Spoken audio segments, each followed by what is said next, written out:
Hello and welcome to Political Paradigm. My guest is the Honorable Minister of Labor and Employment, Dr. Chris Ngige. Dr. Ngige, welcome to Political Paradigm. Thank you, Jerry. Thank you for having me. Well, you're a man who's worn many hats. It's really hard to have a conversation with you without going into all those hats. First off, you've been a governor, senator, a minister. Let's begin with perhaps the most recent issue relating to you. It's the position taken by your the state chapter of your party, the APC, to sanction you for anti-party activities. And you've also called that everyone should sheath their swords following that position by your party. But then again, are you aware of this anti-party activity that you're accused of? Which state executive of the party? Do you know the composition of a state executive? The state executive is not working committee members. The full state school of that party, I'm a member. Yeah. If you read our party constitution, all the 21 local government chairmen are members. All appointees in my place, and even former persons in the legislature, especially principal officers, are members of that state school. Zonal officers are members. So it's not really, maybe one or two persons gathered themselves and wanted to be seen to have been making some noise. And they are not, well, I don't think that's serious. It's a diversion, it's a distraction, which the leaders of the party will handle. We've been called upon by the state school through the secretary to wade into the matter, and I'm already handling it. So there's a crisis, basically. Of course, there is a crisis that started from 26th of June, when, as you know, there was a supposed primary that produced a candidate for our party. And being a delegate to the Congress that should produce that primary, I was down in the East, to be precise in my ward, and in Oka.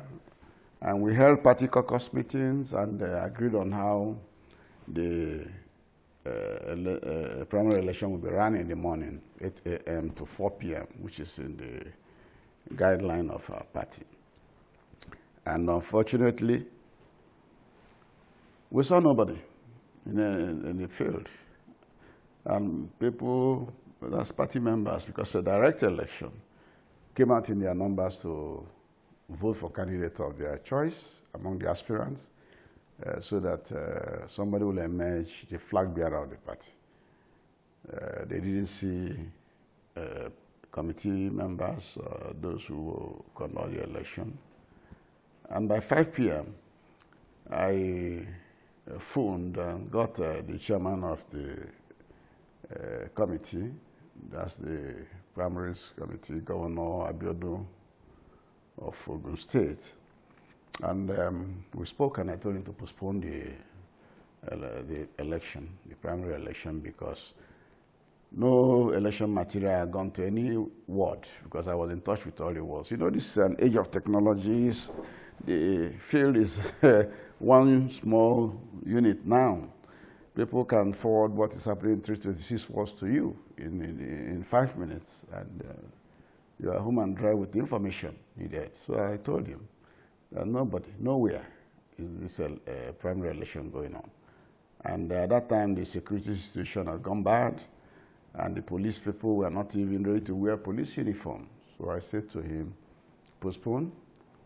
Monday or Tuesday, whichever you choose, we can do the primaries, so that you also get ready to have your acts together, and we'll take it from there.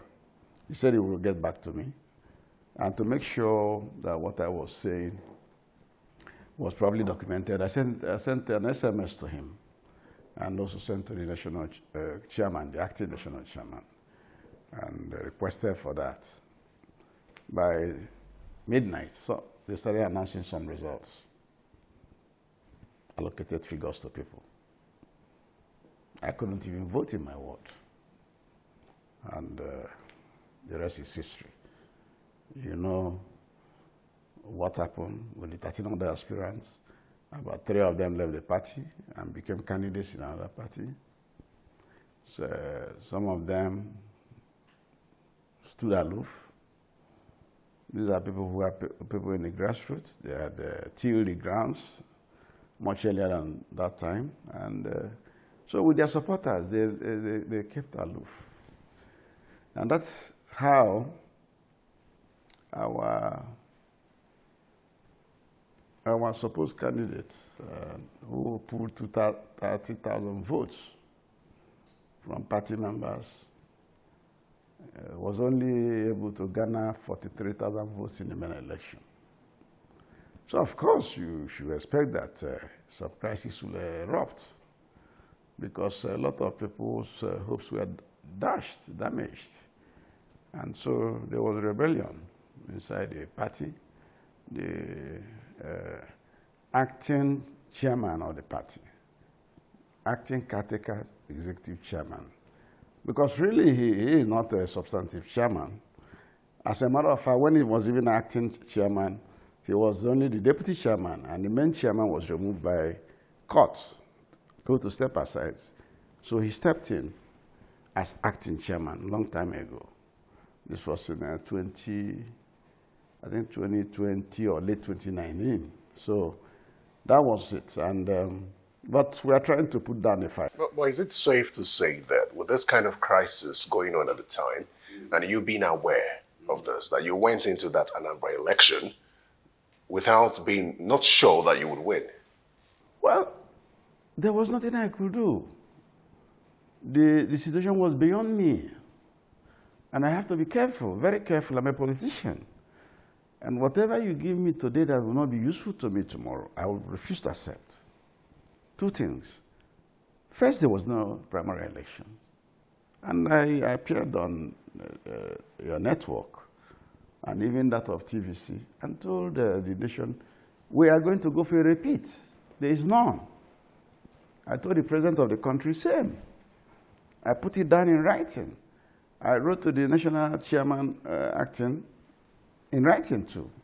I attached INEC report on that matter.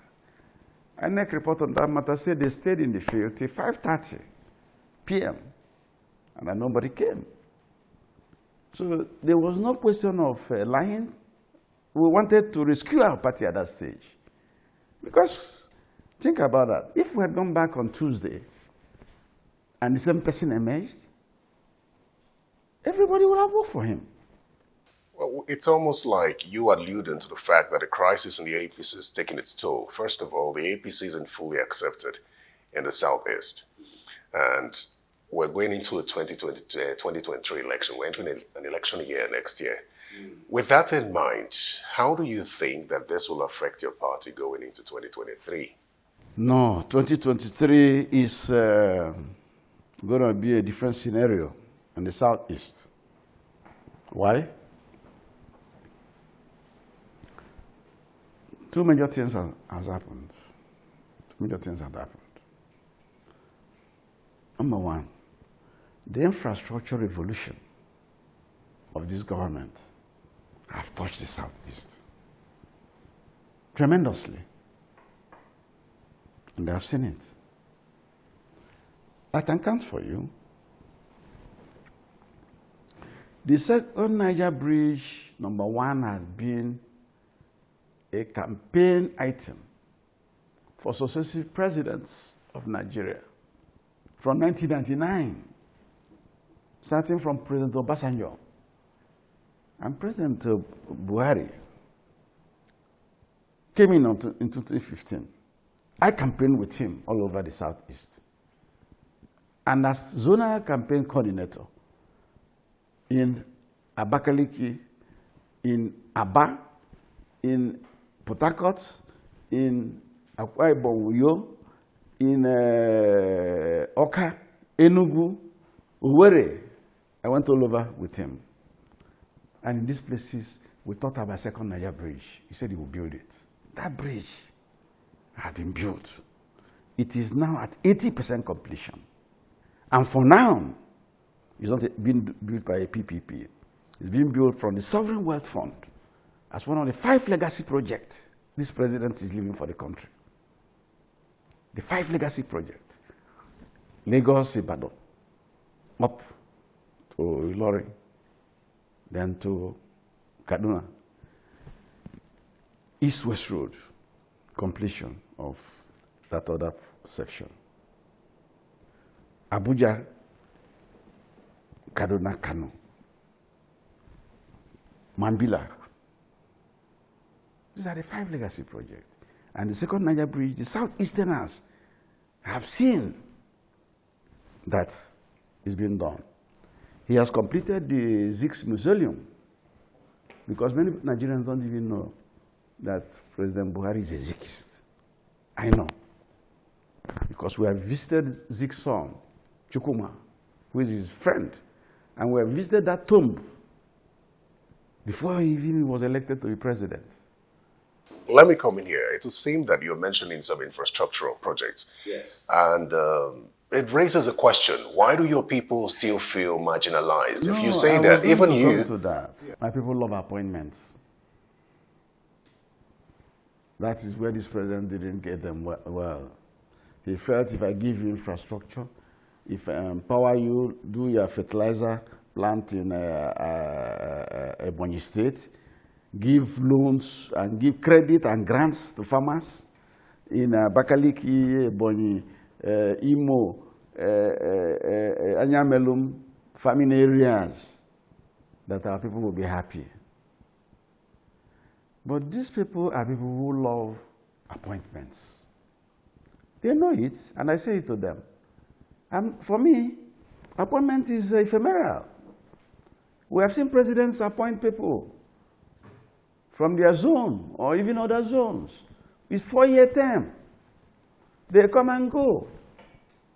We had plenty of appointments during Obasanjo and during Jonathan.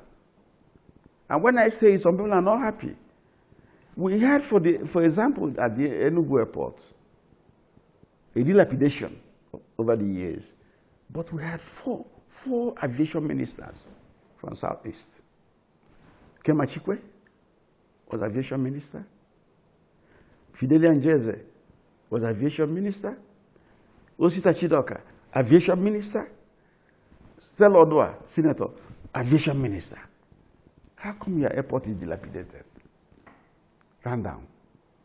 The tarmac was pronounced as the worst in the whole of Nigeria by an Ethiopian pilot who carried us one night. So, but he had a Sirika from Katsina discussed with President and some of us in council, and President brought 10 billion special fund. I renovated our airport, gave us a new tarmac, one of the best in Nigeria now, best, if not Africa. Put new control towers for us, navigational aid, ILS, and the rest of them all. The cargo section is being built, and the rest of them all. So, I don't know, but my people love appointment, and as far as I'm concerned, I don't have to behave like every other person. For me, appointment is immaterial. They will tell me, oh, you are Labour Minister. That's the one they gave us. We are not accepting it. We don't count it. I say, don't accept. Me, I'm happy with that, and I'm doing it. But are your people wrong for wanting those appointments? Because that's the reason why we have the federal character. You are very correct to ask this question. The answer is yes and no. The answer is yes and no. For people like me, the answer is that it doesn't matter to me. What matters to me is what goes down there. What matters to me is what is done to the economy of the place. What matters to me is how is the federal government treating us in terms of when they are bringing some other things. They will be quick to tell you that the rail line is going to Kano and this and that it doesn't touch them. It's wrong. The coastal rail from Lagos passes through Ijebu-Ode, gets to Benin, gets to Abo, bifurcates and comes down to Asaba. And from Asaba, crosses with a rail bridge into Onitsha. The design had been presented and approved by council. From Abo, the other one goes to Warri. From Warri to Yenegua, Yenegua into Aba to Port Harcourt. That is the leg of the coastal rail. And there is also, from Port Harcourt, east, north line, northeast line, going from Port Harcourt through Maya to Makodi, through Enugu, to Jos, up, getting up to Maiduguri. And some people will tell you, oh, that line is a bifurcated line. The one that has been awarded and for which the fund is available is the rehabilitation, reconstruction, not rehabilitation, reconstruction of the old narrow gauge on this line. It's just like if you go to the UK, if you go to London, when you are in the central line, you will see some other lines. You will see Circle coming through central. You will see a green line coming through. So these are the things. They don't know that a town can have 3 rail lines of different sectors. One can be narrow gauge, and the other one can be double gauge. So there's a double gauge also coming from Port Harcourt through side by side by this narrow gauge with spur lines into Owerri, into Oka from Enugu.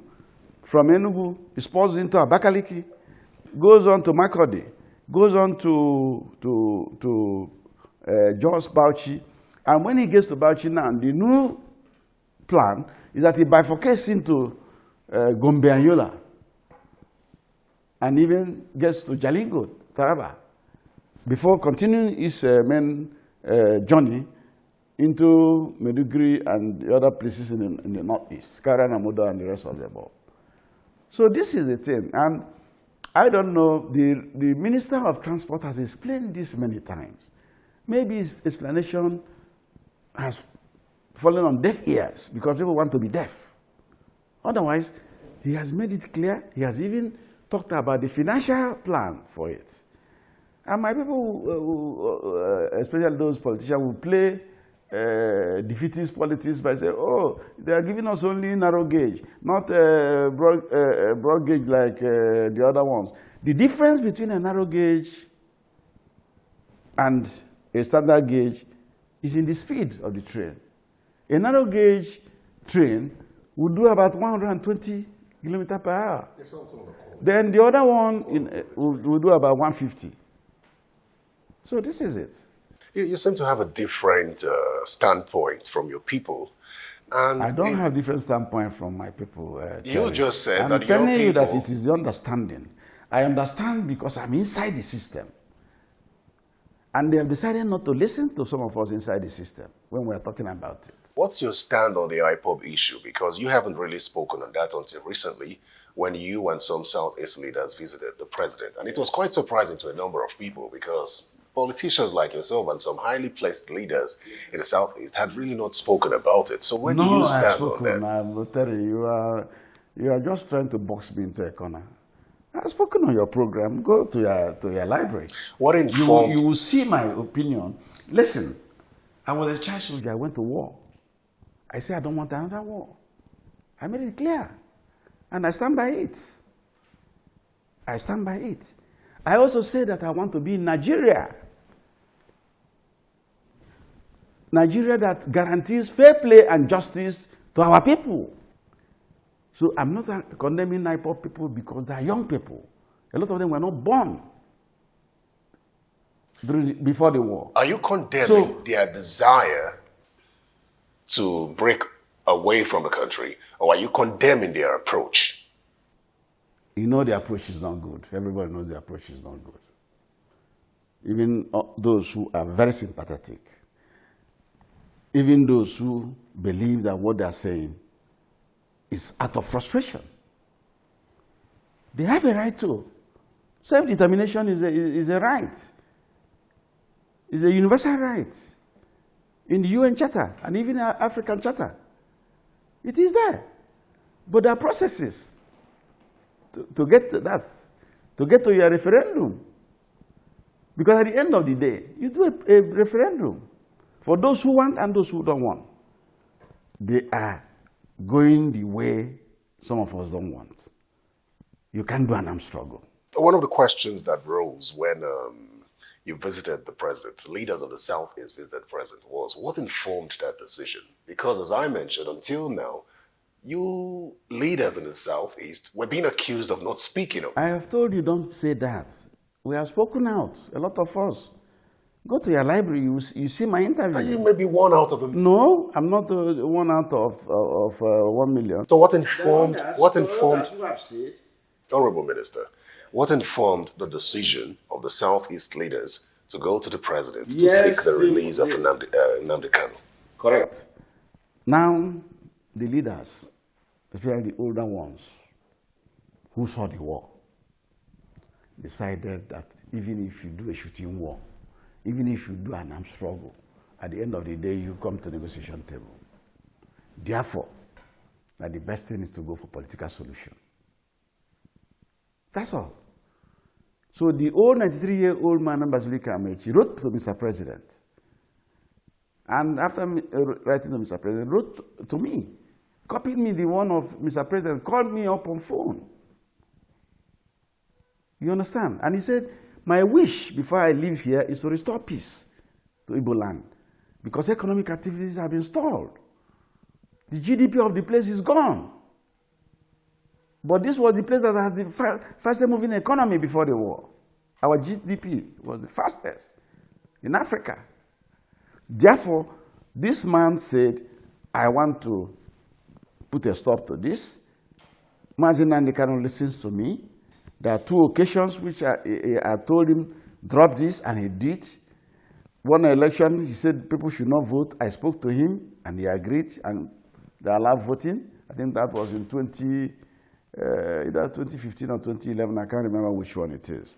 He also said that it was another time they wanted a seat at home, and it was going to cause some problem, and he spoke to him, I agreed.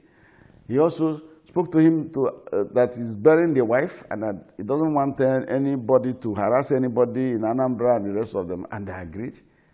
So he knows that this young man has tremendous respect for him. So based on that, I went to Mr. President to secure the appointment for them to come because I'm also a believer in the fact that it's a political solution that is needed. I'm a believer in that. Therefore, I went. Not have I only gone, I have gone back to Mr. President, secured special appointment for them as a follow-up to the visit to go and see Mazin Nnamdi Kanu in custody and discuss with him. I shepherded them to the SSS headquarters. I didn't go to see him, but they went to see him. And they discussed what they had discussed with Mr. President with him. So the ball is on, is rolling. And it's looking like the president will oblige? Sorry? It's looking like the president will oblige? Political solution is political solution. President has said this is a weighty request. Well, he will consider it. Of course. He's a Democrat. It's only you pressmen that said the man is not a Democrat and that, he likes shooting war. He doesn't like discussion and he trying to paint the man black. This is a man who fears the letters of the Constitution. He believes in separation, of functions and powers. Leaders in your party, Southeast leaders, not just your party, Southeast leaders generally are hopeful for president from the Southeast 2023. Are you, let's not stick with just your party, I'm just saying Southeast leaders generally. Oh, leaders, okay. Do you share that hope? Well, that situation, that area is a very sensitive area. Why do I say so? I say so because we have a constitution of Nigeria which does not have the issue of zoning and rotation entrenched in it. But that same constitution, in section 14 of it, talks about federal character. And that in any establishment or government, that there must be semblance of everybody participating, so that there should not be any perception of monopoly of functions of the office there or the powers there by any section of the country. So that area of the Constitution, if you extrapolate it, it is talking about rotation. If you extrapolate it, it's talking about zonalization, zones, states to be represented in government or any government institution. That is why some political parties like PDP, I was a member of PDP. I was one of the first elected officers of PDP. In 1999, I was elected as National Secretary. So our party constitution in PDP now have zonalization and rotation. It doesn't even have that for governorship, it could rotate through the three territorial zones. In APC, we don't have rotation entrenched there. We don't have zonalization entrenched there. But by agreement, by mutual agreement, we're doing zonalization. We zone the offices in the party. We zone it. That's why whenever you have the chairman coming from north, the secretary will be in the south. If you have chairman in the south, secretary will be in the north, because these are the two principal political offices, effective offices of power in any political party. Again, there is also zonalization. Deputy chairman, south. Deputy chairman, north. Again, you have zonal chairman of each of the 6 geopolitical zones. So it means you have accepted the zonalization of the country. So that's how our constitution is. I'm one of the 13 wise men and women that drafted the APC constitution. We carried our knowledge from our party PDP and ACN, CPC, and even some portion of ABGA when we were fusing to do that constitution. And we did agree as gentlemen that our president, to start with, will come from the north and the party chairman from the south. So that's why I tell you it's a tricky situation, because there must be discussion. You did not conclude the statement. There must be discussion. You started by agreeing that the president should come from the north. Yes. But was there no other agreement after then as to where it should go? Of course, by rotation, yes, it should move. It should move to the south. If Nigerians of all shades of opinion in all the political parties agree to send down the presidency in both parties to the southeast, you would have buried the ghost of the Civil War permanently. You would have buried all the separatist agitation permanently. You will have buried all the sins of, oh, no appointment, this, that, permanently. Everything will be laid to rest. Would you be interested in the position? As president. That's a long way now. I'm still serving. You're a politician. I'm serving under a sitting president. I'm a politician, but you said I'm not active. No, I didn't say. You insisted that you were active. Anyways, let's talk some labor matters now. You've been minister for about 6 years plus now, 7 years, give and take. During this period, as minister, what changes would you say that you brought to the system? We have tried our best. Number one, we raised the budget of that ministry. You that told me before I came. They were neglected. You know, people say that we are doing infrastructure, who are the people who do the infrastructure for you? They are workers. You are using labor to do it. So if we have constant industrial disputes, the Lobeja will not construct any road, not to talk about bridges. So we have brought industrial disputes to the most minimum level. You have. So what do you now say to people who call you, who refer to you as a bad negotiator for government? No, those people are talking out of ignorance.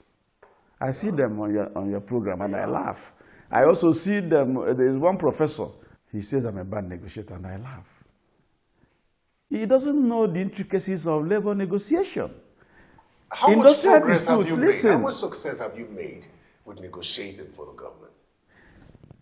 Why you will know that there's a lot of success is that this period is a period of economic distortions. The earning of the country has gone down terribly.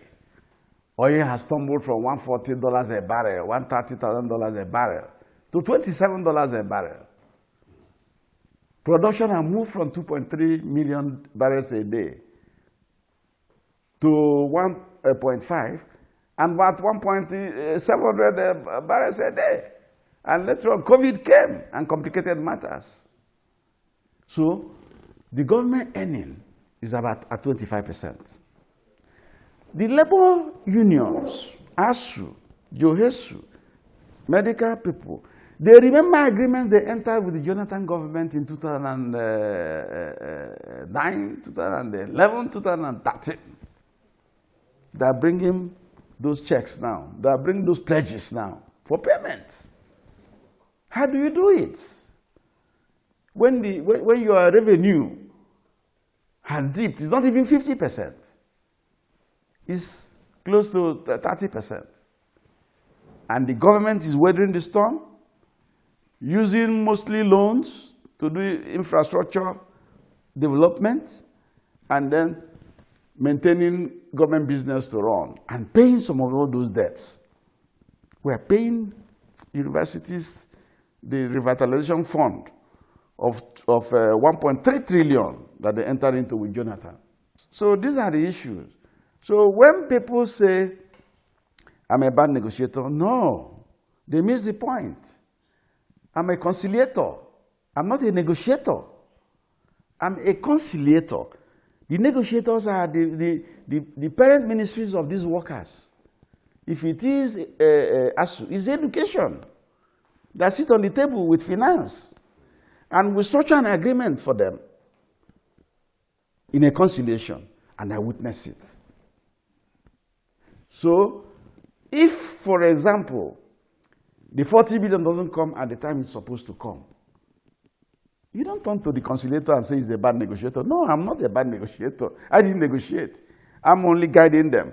My job there is to make sure that the government people don't lie to these people. They don't lie to them.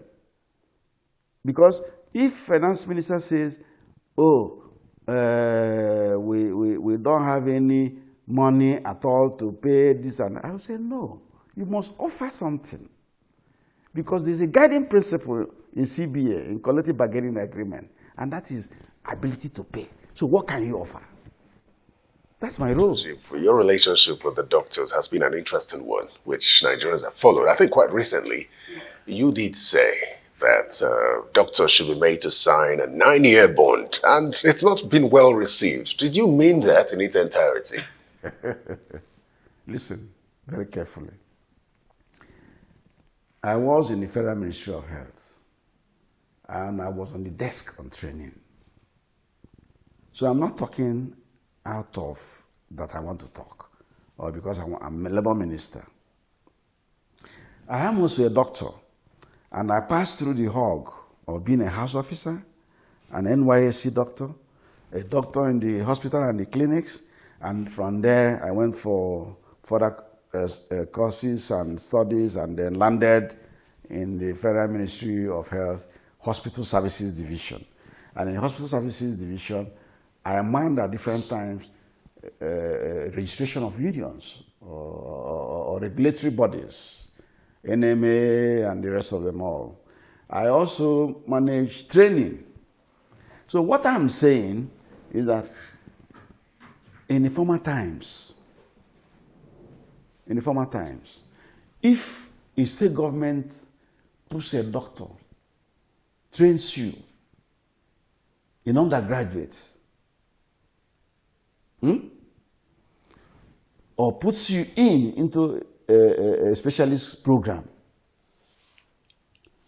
you normally will give them undertaking that after training you, you will serve them for 4 years or 3 years or 6 years, depending on what that state government is doing. For federal government, if they're going to train you, they train you on scholarship in those days. If they don't train you on scholarship and you come from a poor home, you go to the loan board. We had a loan board while I was in medical school. Some of my classmates did loan to the doctors. And when you finish, you pay back the loan. So what I said, which they are breached, is that these possibilities are still there to go back to. But we must pay appropriate fees in the universities. Not 70,000 a term or a session for a medical student. How? While your counterpart being trained in America is paying $49,000 for tuition alone. In the UK, £40,000 a year. Then we train you with 70,000, which is nothing. It's a free scheme, as far as I'm concerned. And when you are trained, you come out, after 1 year or 2 years, you carry your bag and go to those places and say you are earning dollars and pounds. So that the pay here is no longer good. Now, does that make sense? No, that the pay isn't good. What I'm saying, it was you who said that doctors are free to leave. No, that we have enough. No, listen. I analyzed the gamut of everything. What I said that they're free to leave is that it is not all loss for the government and the people of Nigeria. Because those who are able to leave will earn some foreign exchange and bring it back home. Those who are able to leave will get some technological knowledge, so advanced technique knowledge, and can even come back with equipment. It's happening. I know those who are coming back with sophisticated CAT scan of their own and some laser materials for laser surgery here. So in that context, I say they are free to leave. Are you with me? I'm with you. And I said, if they leave, we have enough here to redeploy. The point that we're not do we have enough? Listen, the deployment is bad. 80% of your doctors are in urban cities. They are not in the rural areas. Even with some state government and some federal government enticement for people to serve in the rural area, they're not there. Well, how many? 80%. You're saying we have enough. You know that when they're in the city here, some of them are not employed. But you're saying we have enough. Doctors. We have enough, but we don't. It's the deployment that's the problem. Yes, because there are no regulations guiding it. How many doctors do we have over here in Nigeria? Well, the number keeps on fluctuating, but I do know that at the last count, they are not up to 200,000. I don't think they're up to that. The NMA says just about 40,000 doctors out of 80,000 that are registered are practicing. 40,000. So according to the NMA, just about 80,000 doctors we have registered. No, registered. Yes, but you know we have doctors who are Nigerians. Who are not registered. Who are not registered, they are abroad. No, they're talking about those in Nigeria. No, we have more than 80,000. The number is more than 80,000. We have about I don't know where your statistics It's the coming NMA. from. It's from the NMA president No, himself. get your statistics from the Nigerian Medical and Dental Council of Nigeria. That's where it was quoted from as well. You're sure? Yes, absolutely. According to him, just about 40,000 are practicing out of over 80,000 that are registered. So I wonder why you would think that we have enough. You know that those practicing excludes me and exclude other doctors that were doing administration. There are plenty of us. Probably. So that means we don't know because I can't. When was the last time you practiced? The last time I was in the clinic was as a government doctor. That was a long time ago, in the 90s.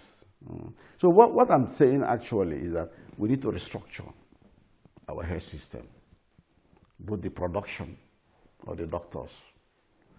If we produce 4,000 every year, and we do an incremental increase, in the next 10 years, it means you get about 40,000. That's less those who are coming from abroad, who are trained abroad and now coming back home here to register or do qualifying tests to be registered here. So if we do such an incremental, but the major issue is that the Western world are reaping where they did not sow. It's a major issue. Is it not possible that No, it's no, because they are of the reaping where they treatments did not that sow. doctors get from those countries? You don't train our doctors here for us. They are doing free education here, and immediately they are ripe, you come and plug them. It's unfair. So what incentives is the government planning to put in place to at least keep the doctors here? We are working on it. It's a holistic thing. We are working on it, and part of it is that the working conditions have to be better. We have to do the hazard allowance now. That's the first stage of it. And later, if the economy improves, we look at it a second time and give something that is higher. Because, I mean, come to think about it, how do you train people for little or nothing and they just get up and walk away? Doesn't make sense. Honourable Minister, we're almost out of time now, but I'm sure you're familiar with the statement from the ICPC claiming that your ministry was involved in illegal recruitment. I also know that there's a statement from your office saying that that's old. Could you explain how old that is? What else do you need? Is there anything that's ambiguous in the statement we gave? Our statement is clear. I was away as Minister of Labour and Employment from 29 May 2019 when the cabinet was dissolved. I came back in August, maybe against some people's expectation. I was posted back to the Ministry of Labour. The president did that in his wisdom. And I got down there, and as I sat down to work, 2 months after I came, letters were flying in from Federal Civil Service Commission. I thought it was just a letter for about 80 persons to come to work because I know that my budget cannot accommodate more than 100 of such people. As a matter of fact, we had an approval before I left for 120 junior staff, drivers, and the rest of them all to be employed. 120 from Office of Head of Service on the eve of my departure. But when I now came back, I saw these letters flying in. And the letter I said, okay, let me even keep tab of this letter because the way it's flowing, I don't like it. I have sent out the first 50. And they started flying up to December of 2019 when we came back. So I opened up a special file for it. Because usually I'm supposed to bring it down to PANSEC and for the Director of Human Resources to treat and document the people. So I opened up another file. Before I minute out, I have my own copy. I asked my aides to open up a file because I sense something is not right. So by the time I got figures that were up to 300, 400, I called the attention of the permanent secretary to it. I said, is the approval for this recruitment? Because there's a government circular on how recruitment should be done. First, the ministry in question or agency, the ministry supervising the agency will approve. After the approval, you send it to the head of service to do you what is called manpower template and whatever, and give you back. You can request that you want to fill a vacancy or need of about 200. They can tell you no, that by the evaluation of your place and the personnel cost, you have to do only 100.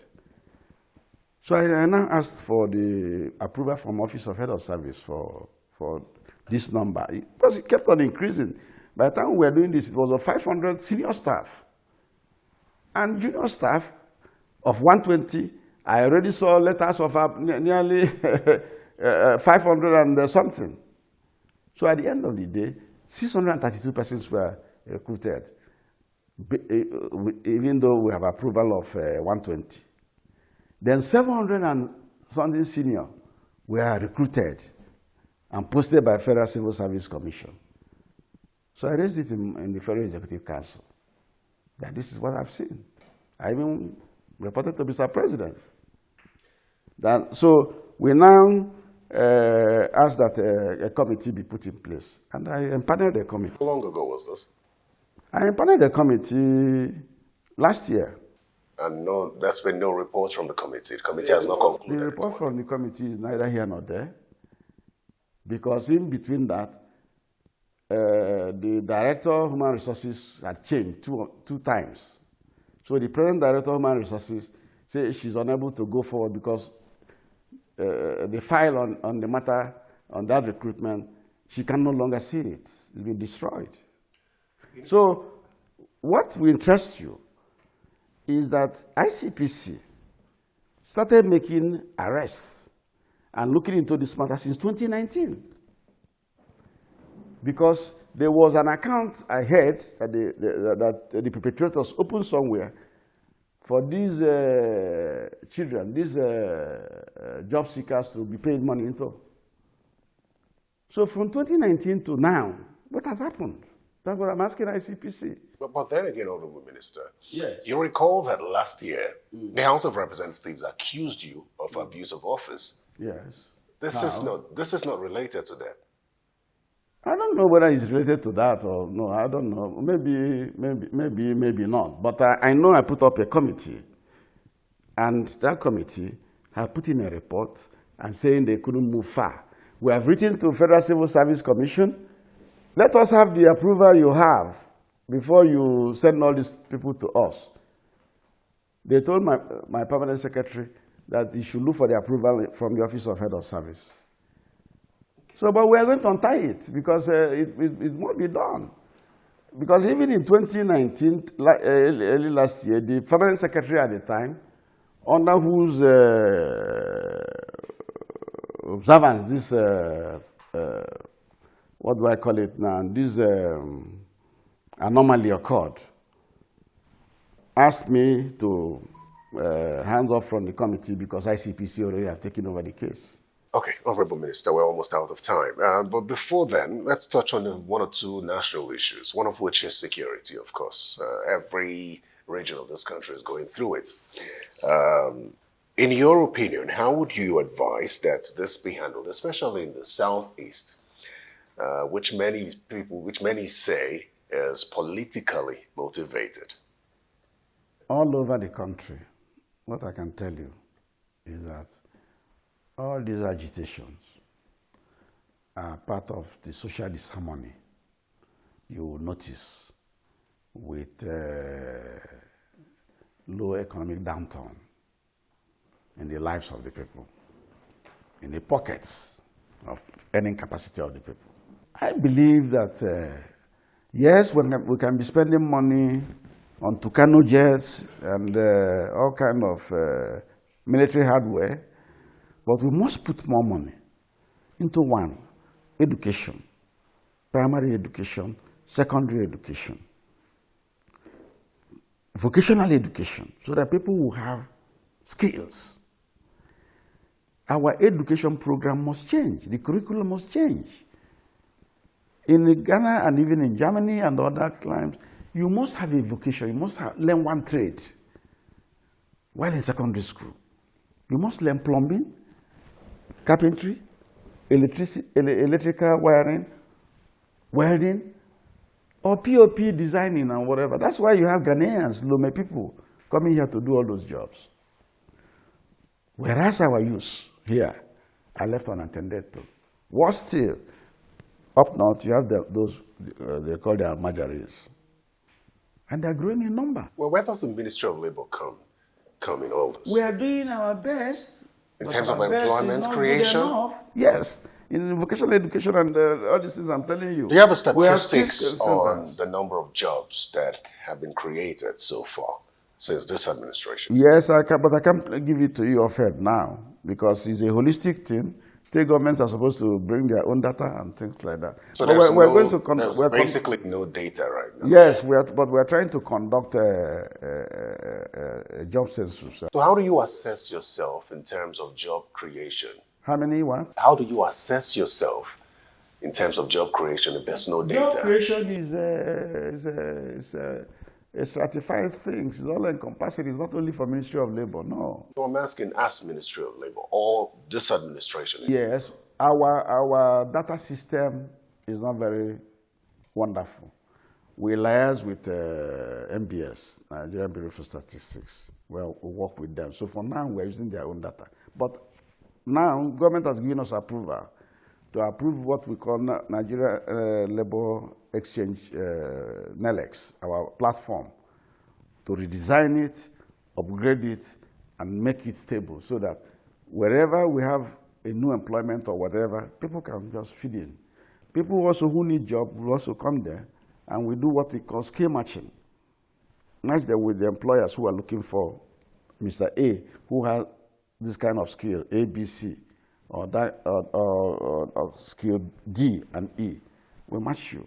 So that system is on, and in our 2022 budget is captured, and I hope that we will do that. But would you say that you have positively contributed to improving the unemployment situation in the country since 2019?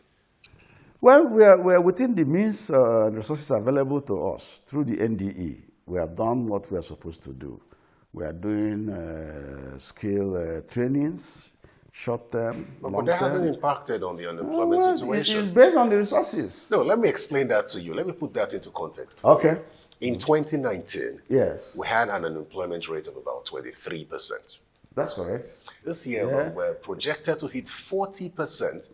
33%. No, we're projected, I agree, 33% now, but we're projected to hit 40% in this final quarter. That doesn't show improvement. No, there won't be an improvement if you don't put resources in there. Yes, it's simple. COVID-19 had come, and even the people who are in the informal sector, the people you call daily pay, who come and stand out on road junctions, and people come and take them to go and do one manual job or carpentry or bricklaying. Everything has gone down. The informal sector is badly hit. Not only in Nigeria, all over Africa and all over other places we have an informal sector. So I don't expect the situation to be too much better, no. But we are trying to see how we can revamp the informal sector. They're supposed to be giving grants now, giving free money. America is giving free money. How many free money have we given here? It's not easy. We are not even giving enough money to your ASU friends for their EAA. So when they hear that you are doing a conditional cash transfer of 50 billion, the next day they're in your office. All right, finally, Honorable Minister, where do you stand on the issue of direct primaries? Direct primaries. Where I stand? Well, my stand is that political parties should be allowed to decide which form of primaries they will use, direct or indirect. If you foist any form to them in an electoral act, you will have abridged their freedom of choice.